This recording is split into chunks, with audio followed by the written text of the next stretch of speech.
Hey everybody, it's your boy AJTRIP, and welcome back to the game according to me. After about a month off of doing this podcast, we are back. A lot of things to get into today. Yeah, talk about some NFL, some stuff, some NBA stuff, WWE stuff, an update on the Tiger Woods situation, and some thoughts on the NCAA Final Four. So we're gonna talk. We got a lot of stuff to talk about. So make sure you sit back, relax, open up a nice cold drink, and listen back to me do some talking today. So yeah, and I'll give you an update on when you should expect the next podcast. So let's actually start with the WWE. Since my last podcast, we had the Elimination Chamber match. Elimination Chamber pay-per-view, where after the Elimination Chamber match, Drew McIntyre retained his WWE Championship, was beat up by Bobby Lashley. The Miz came down, cashed in the briefcase, and won the title from Drew McIntyre. Miz, unfortunately, just held it for just a week, 8 days, because he dropped it right back to Bobby Lashley. Bobby Lashley is now the new WWE champion, the third black WWE champion in history of the organization, with The Rock being the first one and Kofi Kingston being the second one. Yeah, so some really good things going on. I think in WWE at this time. They're although I've said this for years, and I'm going to continue to say it. They need to cut down on the pay-per-view so that they can just go from Royal Rumble to WrestleMania, because it does not make sense for there to be a pay-per-view fast line where Edge, who won the Royal Rumble and has a shot at the Universal Champion, Roman Reigns, but now we're gonna have Daniel Bryan. So it kind of doesn't make sense in a way. On one hand, I understand, where I think the champion should have a title match before WrestleMania, but that title match should be actually on television. It shouldn't be on a pay-per-view. It makes no sense. The money match should be the WrestleMania match, not on a fast lane. So yeah, I'm not about it, not with it. Not anything I am for it. It's just all of it is just so. And yeah, so also we've had some switches. We've unfortunately had some heel turns. We had Paul White. If it was Vince, that would be the ultimate heel turn. But we had Paul White jump from WWE to AEW, and the same thing with Christian. Christian debuted last night on AEW. Christian Cage.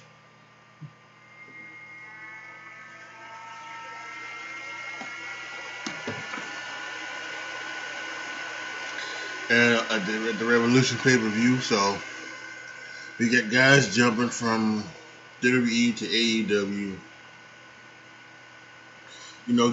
Christian did this back in the mid 2000s. He jumped from WWE to AEW because he felt like they wasn't going to, give him a push and something like that. And he went there and he won the WWE Championship. And for the longest time, Christian was never pinned or submitted.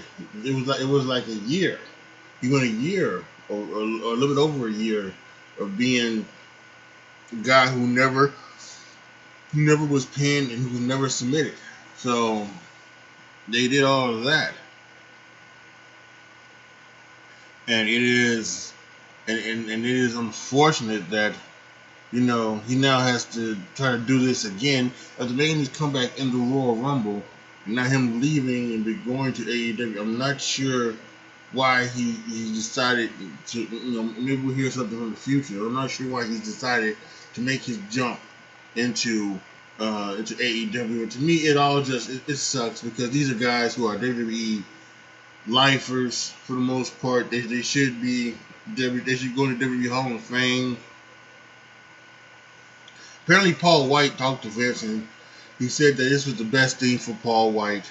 This is the best thing for both of their careers, and this was the best thing for him to do. And maybe on one hand I can maybe see that because WWE just probably wasn't going to use Paul, wasn't going to use Big Show, in the way that he wanted him. They wanted to, or at the very least, they wasn't going to pay him for just not, for not using them. So whatever. So maybe I can see that, but Christian, that really cracks me up because especially now Edge back and now a Christian back. You mean to tell me, you couldn't, you tell me that Edge and Christian wouldn't have been a great thing? The Edge and Christian versus the Usos wouldn't have been something crazy. You Christian Cage, you once again you want to go up against WWE. So it's just a shocker and it's a shame. So that's that. And quickly on AEW Revolution, I did not watch it last night. I was watching somebody's reactions to it last night, and it really, and then the stuff I saw on Twitter. I mean, really, the end of that exploding barbed wire death match. If that, if that was WWE, it would have been, they would have torn Twitter apart. To downgrade WWE, and it's that just shows your progress. Now, I do like that there has been some criticism about it. There has been a lot of big time cracks on it, but I have to tell you, it is garbage. It is total garbage.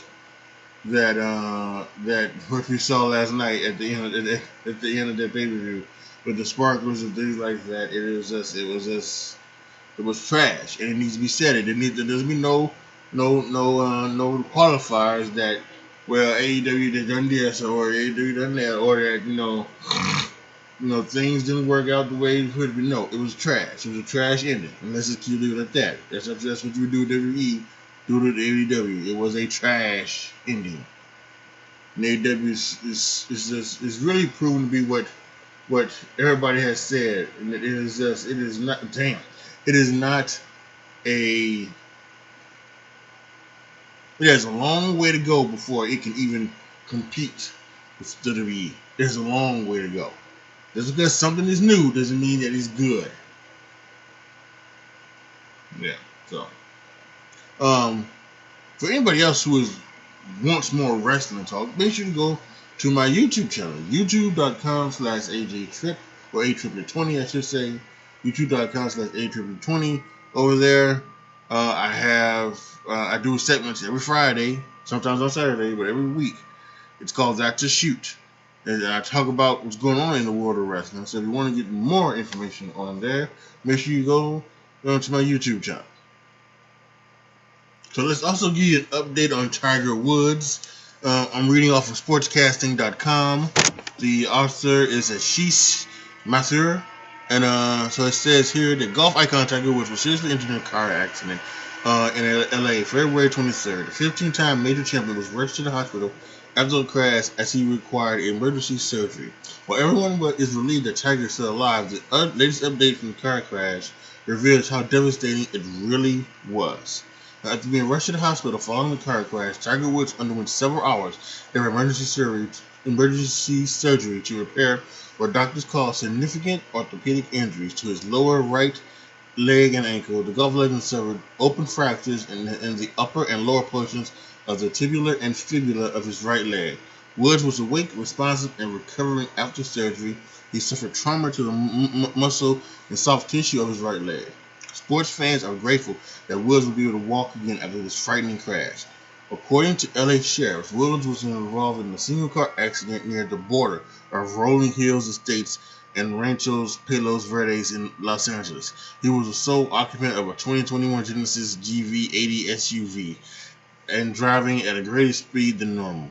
LA County Sheriff Deputy Carlos Gonzalez said Tiger Woods is fortunate to have survived the crash.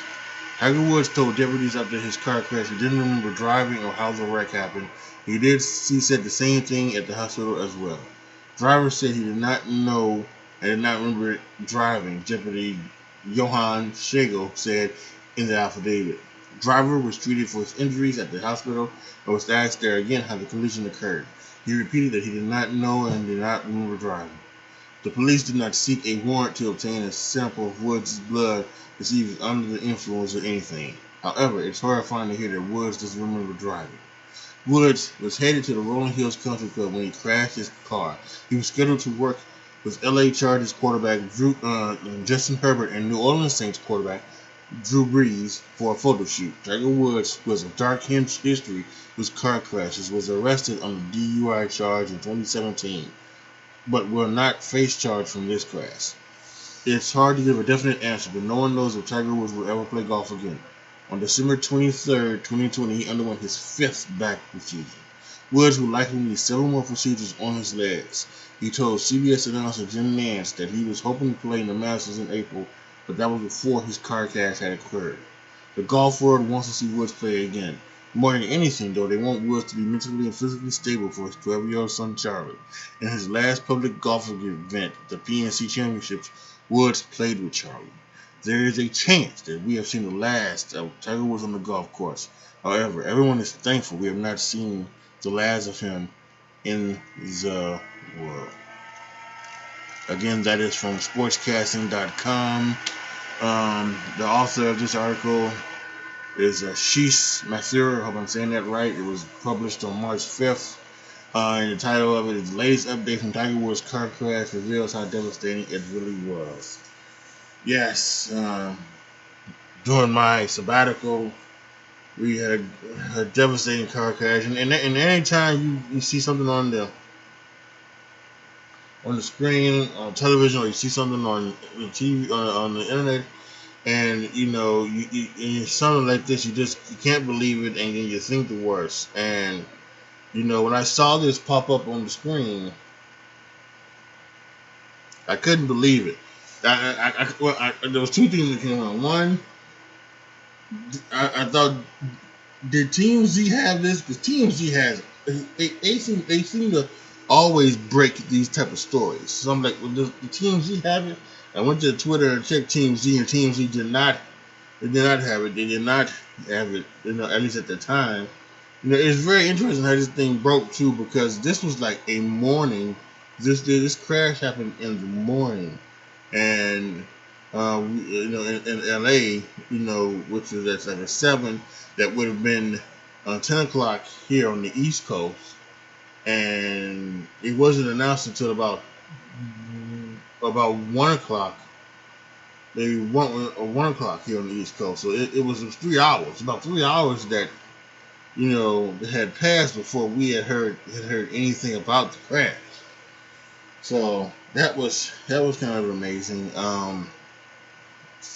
But yeah, I think just like this article says, we're glad that Tiger Woods is doing his best. We're glad that he's up and at 'em. The other week, all the golfers wore red jerseys to support for Tiger Woods, and at a golf tournament on Sunday, because that's what he likes to do. And yeah, we're all just hoping that he gets better. He's hoping he's able to walk normal, be able to still. He's got not only his 12-year-old son Charlie, but he's got a baby girl that I think that's a little younger that he still likes to play with as well. And he may have some, his wife, his new girlfriend, could be possibly fiance. But she may want kids, be able to have kids and play with those kids as well. So it's a lot to go on with this. So yeah, just I think everybody, including myself, is hoping for a masterful return to health for Tiger Woods.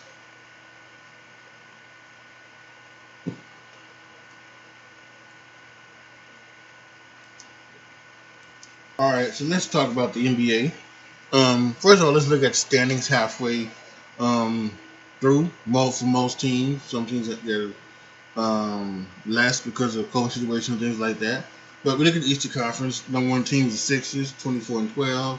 Nets right behind them with 24-13. You got the Bucks, the Celtics, the Knicks. Surprisingly, Knicks are fifth. Heat is sixth. The Hornets are seventh. The Raptors are eighth. The Bulls and Pacers are in 8th, 9th, and 10th place. And those matter because they are going to do that stupid play-in tournament where I think 7, 8, 9, and 10 are going to play them. A play-in tournament to play and see who gets the last two spots, the 7 and 8 spots. So they're doing that this year. That's why that matters. The Hawks are a half game out of the 10th place in the Eastern Conference. They seem to be underachieved. They fired their head coach Lloyd Pierce last week, but they seem to have underachieved this year, and so we'll have to wait and see what goes on with them. And yeah, the worst team in the East looks to be the Detroit Pistons. They're 10-6. They have their teams to buy out with Blake Griffin, and Blake Griffin is going to be on another team. It looks to be that yesterday it was reported that he's going to be on the Nets. So the Knicks are going to get more people, and going to get bigger and better, and everything like that. So there's a report this week that Cleveland trying to get rid of Andre Drummond will, may have to trade him to the Lakers because there's not a lot of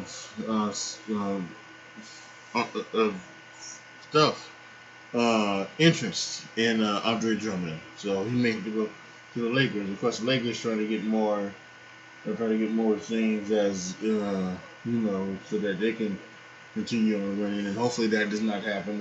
Obviously, Cleveland's not going to help LeBron get any more championships. So we have that.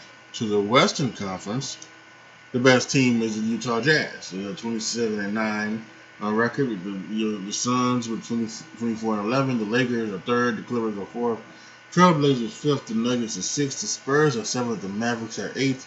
The Warriors and Grizzlies are the 9th and 10th teams. The Pelicans, the 11th team, are 3 back from the Grizzlies.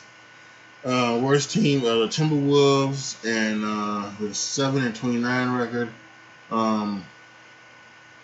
They could, they really, they lost a lot this season because Karl Anthony Towns was out with actually COVID, having COVID. He was out for a couple weeks there, so who knows if they had Cat that it would be better. And there's a lot of rumors now is that maybe the Timberwolves want to trade Cat and get rid of and start over again. It's I don't know. I'm not sure what they do. Do you want to trade Cat, start over again before he starts to want to make his way out like Harden did, or do you want to keep him so you can build around Cat? Because and Anthony Edwards, the number one pick from this past year, has seemed to be he's seen us come on the last weeks or so, with ever since he dunked on that dude from Toronto. So it seems to be a better situation. So I think that he could actually make a difference with him and Anthony Edwards, and then you get somebody this year. Maybe you get that Cade Cunningham guy from Oklahoma State, and now you've got 3 guys. And maybe now you're a better team. So it's all going to depend on, I think. Oh Jesus, Cat scratch me. It all depends on what thing was gonna go down the rest of the year. I don't know when the trade deadline is. Let's see. Maybe I can quickly check for the NBA trade deadline. It is March 25th, Thursday, March 25th. So we've got a couple weeks away before trade deadline. So we'll see if Cat gets traded. And there's a lot of other trades that are rumors, things like that. Will Kyle Lowry be traded to the Sixers and many others? Victor Oladipo with the Rockets. Many other trade deadlines, rumors and things like that. So we'll have to wait and see for happens March 25th. And then of course last night was the NBA All-Star game, as well as long as with everything else that's going on last night. And they decided to do the entire All-Star weekend in one swoop. They did the skills challenge. They did the 3-point contest. They did the first half of the game, and they did the dunk contest, and then they did the second half of the game. We had Steph Curry win the 3-point contest. He was just beautiful. We had Domantas Sabonis win the NBA skills challenge, and we had Anthony Simons of Portland win the slam dunk contest. I like the way that they have. I like the way that they have changed it. Although I would like to see for the dunk contest I'm talking about.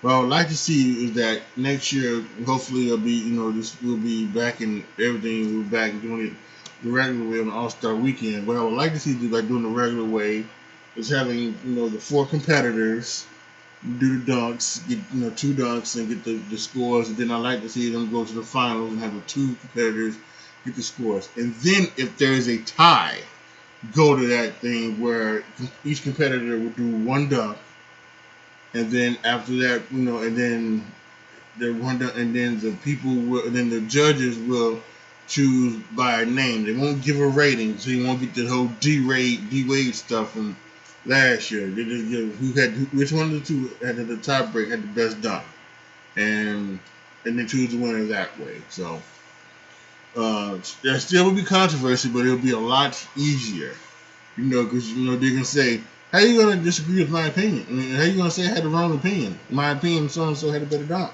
So, but yeah, I think that's the way to go for the dunk contest. I do like it. As for the All-Star game itself, it was, Team LeBron really was dominant from the beginning. Steph Curry was shooting half-court threes and everything like that. And Giannis he was incredible. 16 of 16 from the field, scored 35 points. Just amazing. Hours. Chris Paul had 16 assists for Team LeBron. So, it was what it was as a game. I think many people, and this is my thing. This has always been my thing when it came to the All-Star game.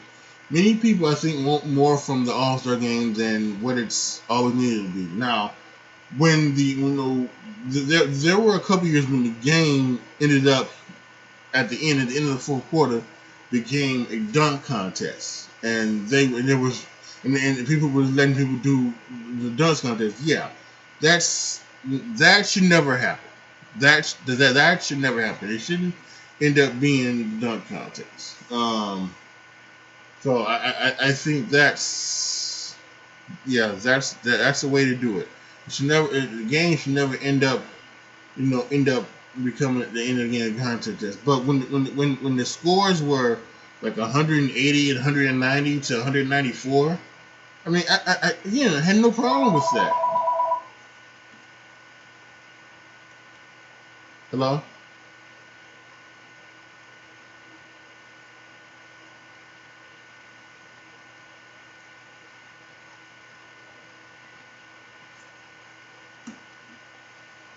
Yeah, I had no problem with that, because it's an All-Star game, and that's what it should be. It should be exciting, and it's for the fans, and it's showing what the fans have wanted. Now, I will say that the format of the All-Star game, which started last year, they're doing this thing where each quarter is divvied up. For the first 3 quarters are divvied up, and then after the 3rd quarter, the team that's in the lead You know, they have to score. You know, the target score is 24 points from the team in the league. So, for instance, you know, this season, Team LeBron was in the league, and they needed they were in the league, so they needed 24 points to win to make 170. So that's quick math. They were at 156.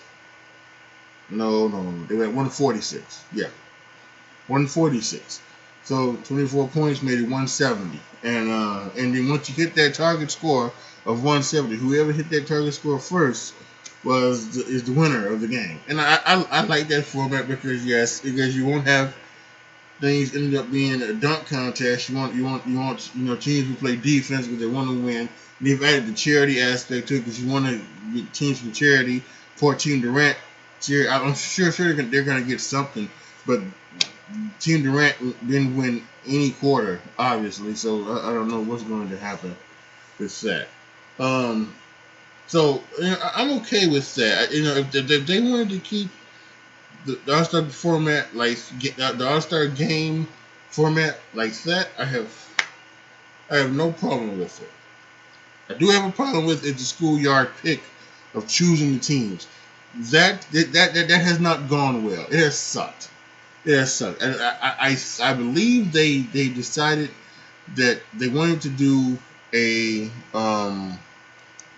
they wanted to do a schoolyard pick, if my memory serves correctly, because they felt that the teams were not balanced enough.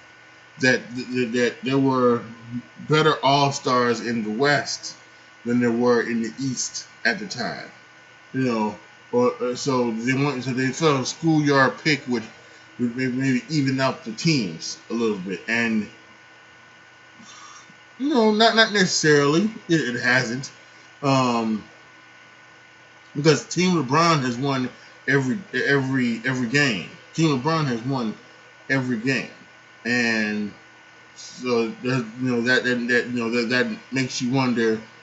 Is that really what it is? And I think this is also maybe Team LeBron's second blowout as well. It's 170, 150.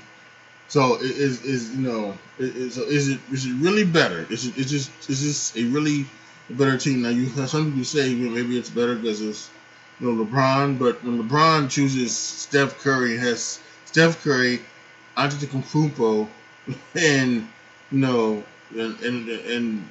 everybody else. Damian Lillard scored 32, along with Stephen Curry scoring 28. And so when you have that, I mean, is that fair? So and there's been some talk about the USA, the USA versus the world. Having so you wouldn't vote for you wouldn't vote for East versus West. You would vote for people who were born in America versus people who were born out of the country. And I think when you look at it, are there many players? Are there 12 players? Right? Are there 12 players who come from other countries that you can do that with? Who were born in other countries. Maybe you could. I guess like if you look at Team LeBron, right? You have Antetokounmpo, who was born in Germany. Jokic, who was born in Serbia. Same with Luka Doncic. I believe they both were born in Serbia. I don't know if Sabonis was born there or if he was born here, because he's obviously the father of Arvydas Sabonis. Gobert, again, I don't know if he was born in France or if he was born here. You look at Team Durant. Kyrie Irving, I'm not sure if Kyrie Irving has dual citizenship, but he was born here, or if he was born in Australia, then came here. I'm not sure. And then Nikola Vucevic, I guess, is the other guy. So already, you look at, so if we give Kyrie Irving, saying that he was born in Australia, right? If Kyrie Irving was born in Australia, That's 1 and 2 from Durant, Irving and Vucevic. And then Team LeBron, Antetokounmpo 3, Jokic 4, Doncic 5. And I'm going to say Sabonis was here, and Gobert, that's 7. So that's 7. So you would need 5 more. And you have to be honest, like, would you be choosing people who, who wouldn't deserve it? Because, like, if you pick 12, are you going to, with guys like Zach LaVine and guys like Devin Booker, who I guess did not play. Yeah, I guess he does. Yeah, he did not play because there was some other guys like Mike Conley Jr. was I think was a replacement for him.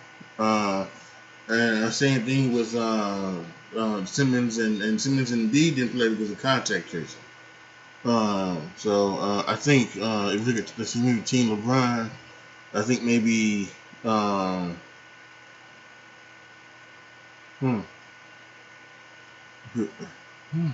not sure. But neither one, neither one played. So maybe they just each one played 11 people. They didn't play 12. So who knows? Yeah. So I think Devin Booker was replaced by Mike Conley.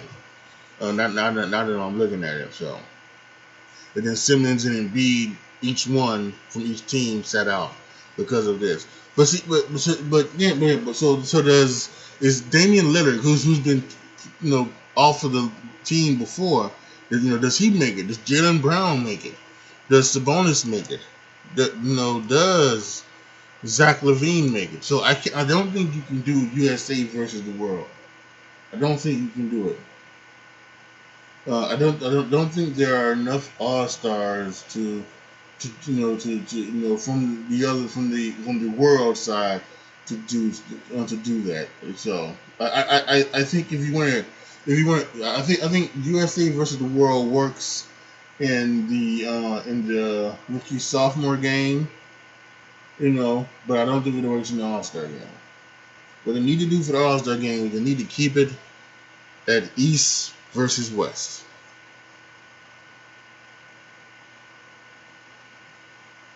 Okay, so before we end this with the NFL and everything that's going on with free agency and tags and everything like that, I want to quickly go over March Madness. So the Selection Sunday is this coming Sunday, March the 14th. That's Selection Sunday, in case you didn't know. And then the first 4 starts on Thursday, March 8th.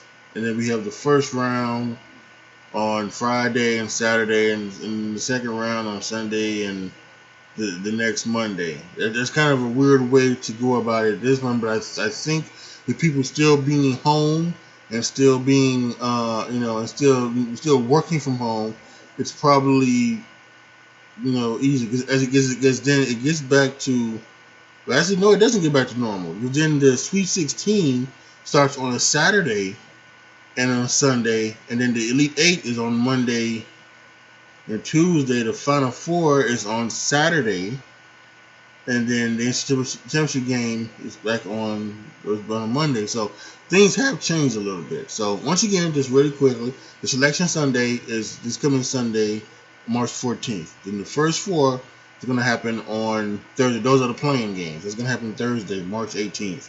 The first round starts Friday, March 19th, continues on to Saturday, March 20th. The second round is on Sunday, starts Sunday, March 21st, and continues on on Monday, March 22nd. Then the Sweet 16 starts Saturday, March 27th, continues on Sunday, March 28th.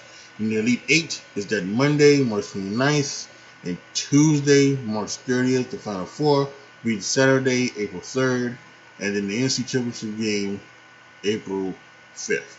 So, how does that affect me or anything like that? Well, I think after the Selection Sunday, I'm going to do a special Game According to Me episode done my double broadcast, my dual broadcast, as I love to do, on my YouTube channel, youtube.com/AJTRIP20. I'm also going to take the audio from that and I'm going to upload it here onto my podcast. So, guys, if you guys want to hear it on the podcast version, or if you guys want to watch it on the YouTube channel, it's going to happen. I'm probably going to do it that Sunday night. I'm probably going to do it that Sunday night, upload it either that Monday, either Monday the 15th or Tuesday the 16th, one of the two. It'll be uploaded by then on both the YouTube and here on the podcast. As we go through everything, the championship game will be on Monday, April 5th. Probably no rapid reaction to that on my channel, probably not. But I probably will talk about that game somewhere down the line in a podcast after that. So I have to see when does baseball start. Let's see, when does opening day? When is opening day? Opening day of 2020.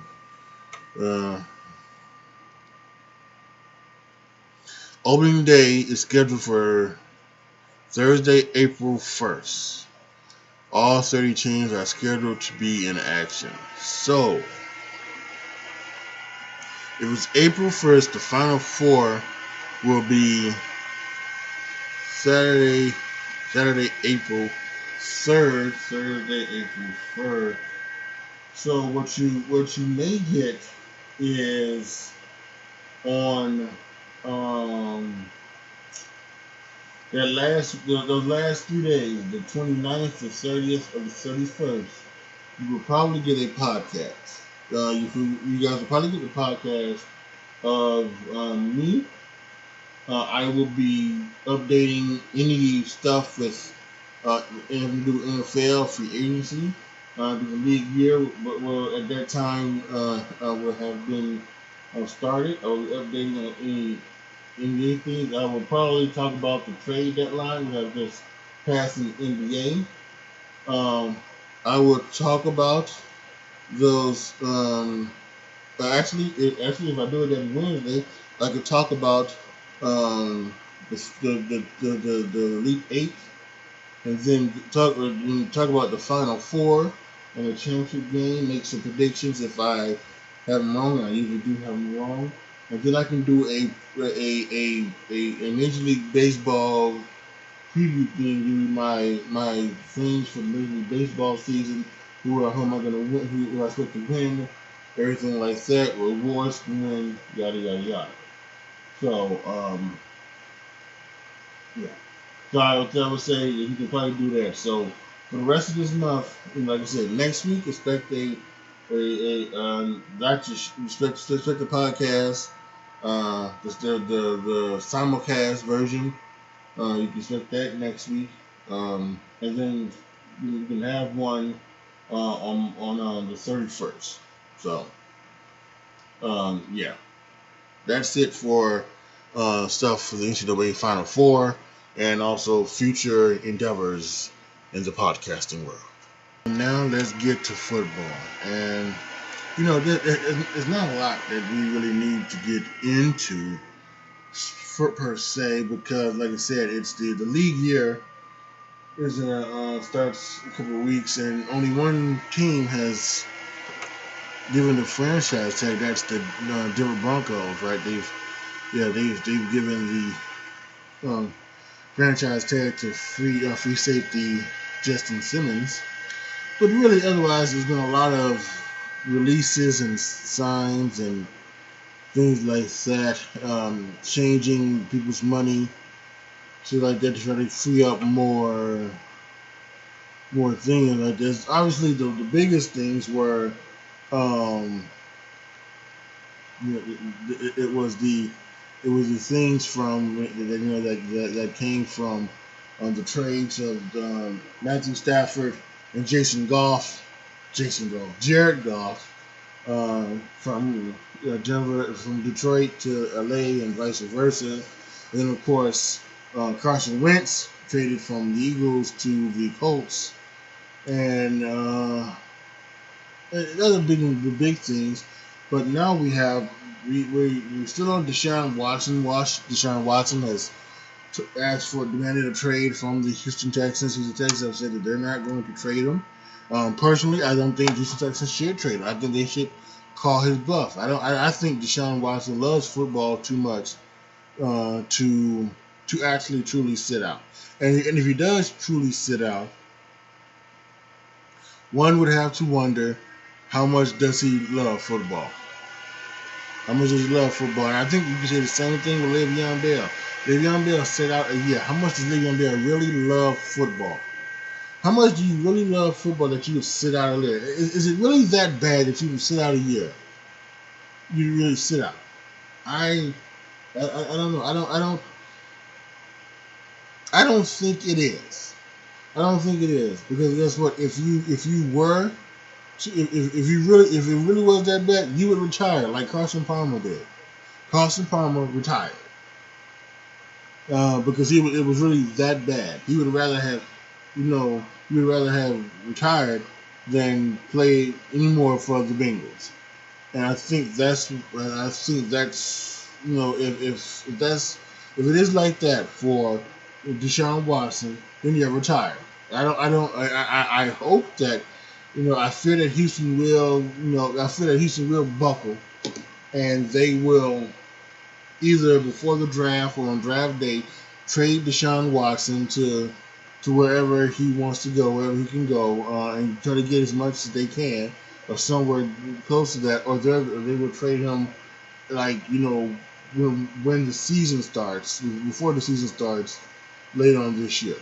But I say, if I'm the Houston Texans, I don't do it. I say, Deshaun Watson, you're only playing for us. You're not playing for any other team. If you do not want to play for us, then go ahead and retire.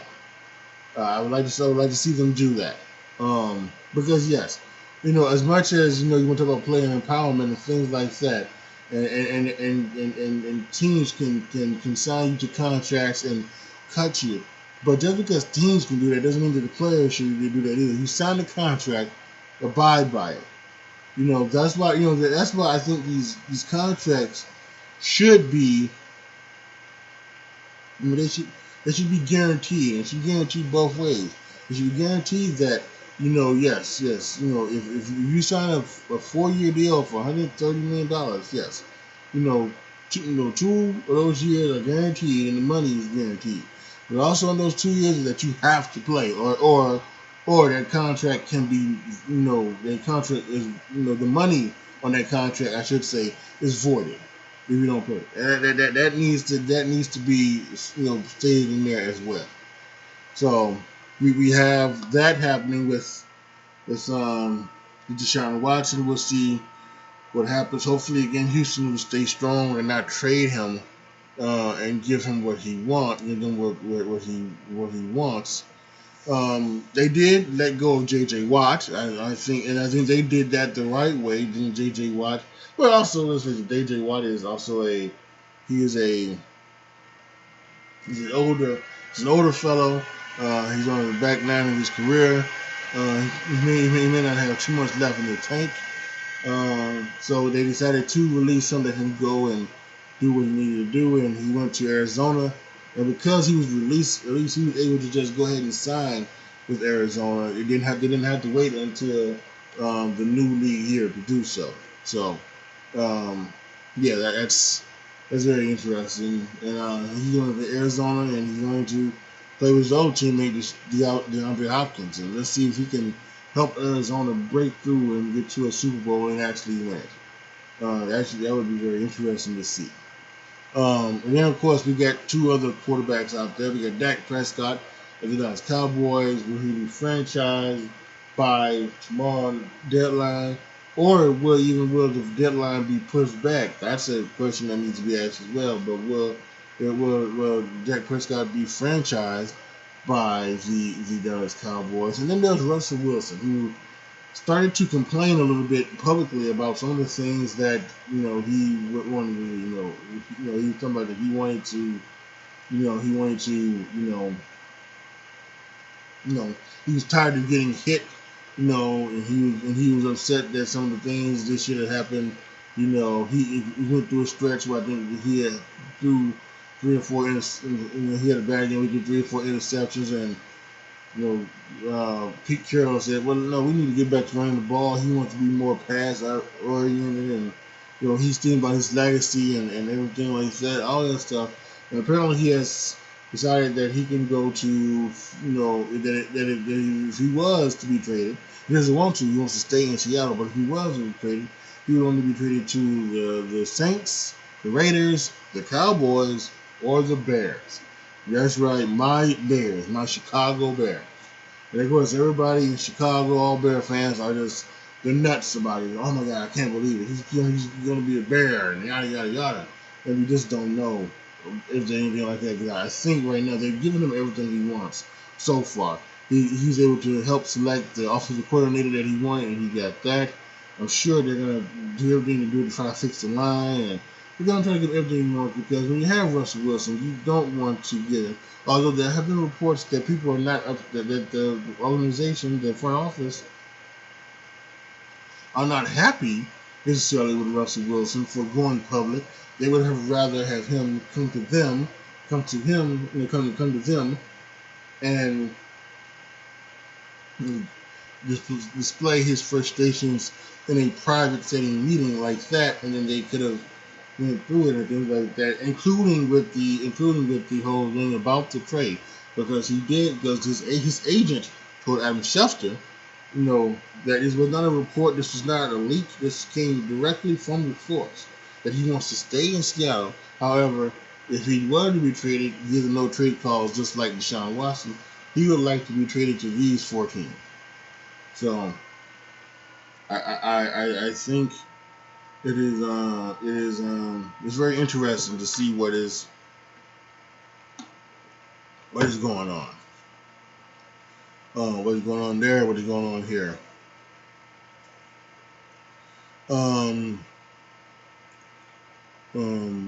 So yeah, it's well, we can see we got a long way to go.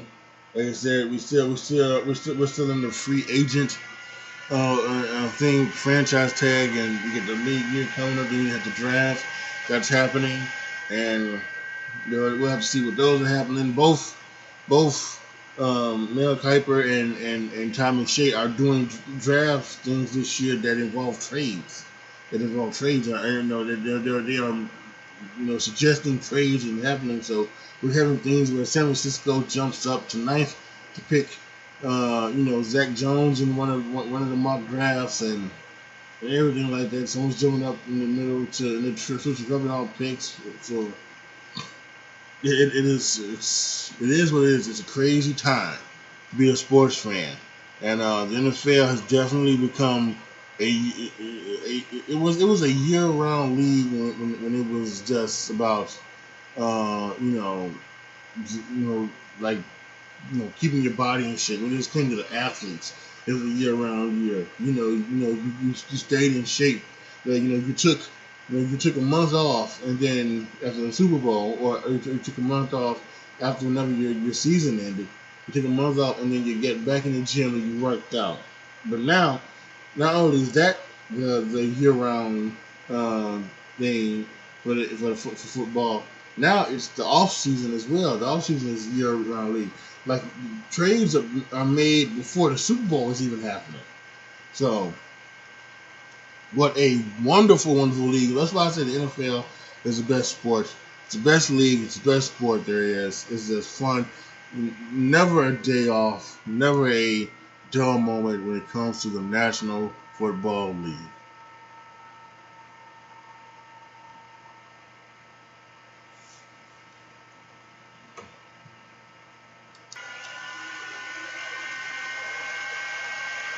All right, y'all, that's going to be it for this podcast. Once again, reminder, next week, simulcast podcast, go for my YouTube channel, youtube.com/AJTRIP20. And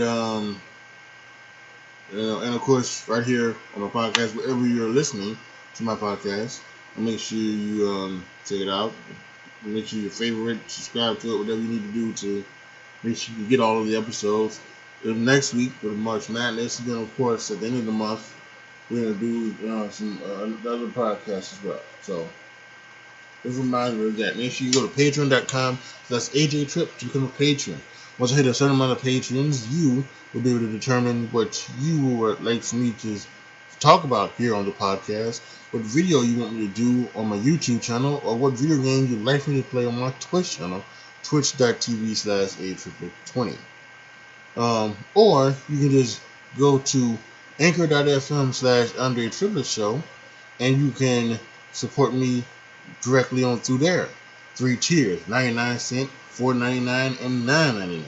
So, however, you don't have to if you don't want to. I know these are difficult times. We are just now getting the in the very middle stages of getting the rest of our $2,000 check, the other $1,400 that was promised to us. So I know things out there are slim nowadays and everything like that, and the minimum wage has not been hiked up yet, but we're getting there. So if you have the income, go ahead. I would ask you to either become a patron or support me directly through the Anchor.fm site. But if you don't, it's no biggie. It's no biggie. You don't have to. I just appreciate the fact that you're willing to listen to this podcast. You're willing to watch me on my Twitch channel. Or you're willing to watch my YouTube videos. So I appreciate that much, much more. Thank you guys so much for listening. This is your boy, AJTRIP, signing off. As always, be good to each other, y'all. Be careful out there. And I am out.